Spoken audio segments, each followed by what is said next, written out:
கல்விதான் ஆயுதம் என்ற அடிப்படையில் முழு மனதுடன் படித்ததாக நாங்குநேரியில் சாதிய வன்கொடுமையால் சக மாணவர்களால் பாதிக்கப்பட்ட மாணவன் சின்னதுரை தெரிவித்துள்ளார்.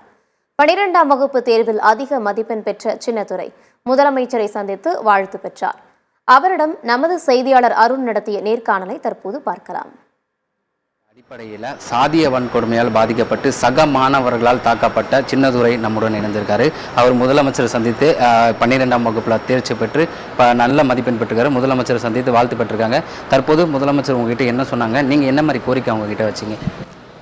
நல்லா அவங்க படி சொன்னாங்க, மேற்கொண்டு எல்லா ஹெல்ப்பும் பண்ணுறேன்னு சொல்லியிருக்காங்க. நான் எனக்கு பிகாம் படிச்சுட்டு சிஏ படிக்கிறேன், அதில் ஹெல்ப் பண்ணுங்க சொல்லியிருக்கேன். அவங்களும் சேர்த்துருக்காங்க. நான் விருப்பப்பட்ட இப்போ எங்கே காலேஜில் சேரலப்போ அங்கே நீ படி நான் சேர்த்து விட்றேன்னு சொல்லியிருக்காங்க.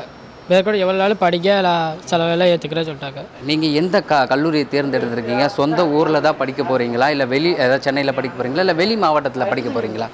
இல்லை, நான் திருநெல்வேலியிலே தான் சேட்ஸ் காலேஜில் தான் படிக்க விரும்புகிறேன். இங்கே அம்மா வீட்டு வரப்படினால நான் அங்கேயே படிக்கலாம் இதில் இருக்கேன். இப்போது இருக்க சூழலில் நீங்கள் சக மாணவர்களை உங்கள் தாக்குனாங்க, அந்த பள்ளிக்கு நீங்கள் சென்றீங்களா? அங்கே இருக்கிற வாத்தியார் டீச்சரெல்லாம் சந்திச்சு பண்ணீங்களா? ஏன்னா நல்ல மதிப்பெண் பெற்றிருக்கீங்க, அவங்க என்ன மாதிரி பதில் சொன்னாங்க? நீங்கள் அவங்கள போய் சந்திச்சிங்களா?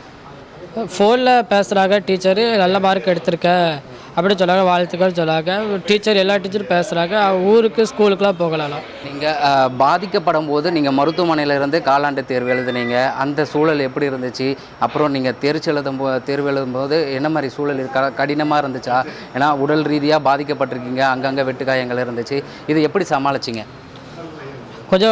எல்லாம் கொஞ்சம் கஷ்டமாக தான் இருந்துச்சு. அதுக்கப்புறம் ஸ்கூலுக்கு போனபோது ஒவ்வொரு சப்ஜெக்ட் டீச்சர் வந்து தனி கவனம் செலுத்தி படிக்க வச்சதுனால நான் இவ்வளோ மார்க் வாங்க முடிஞ்சிச்சு.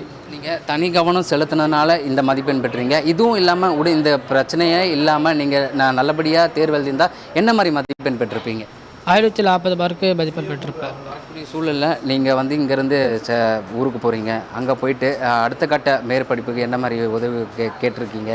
முதலமைச்சர் அதுக்கு என்ன பதில் சொன்னார்? இப்போ எவ்வளோ நாள் படிக்கலாம் அதுக்கு உதவி பண்ணுறேன்னு சொல்லியிருக்காங்க. நானும் படிக்கிறேன்னு சொல்லியிருக்கேன்.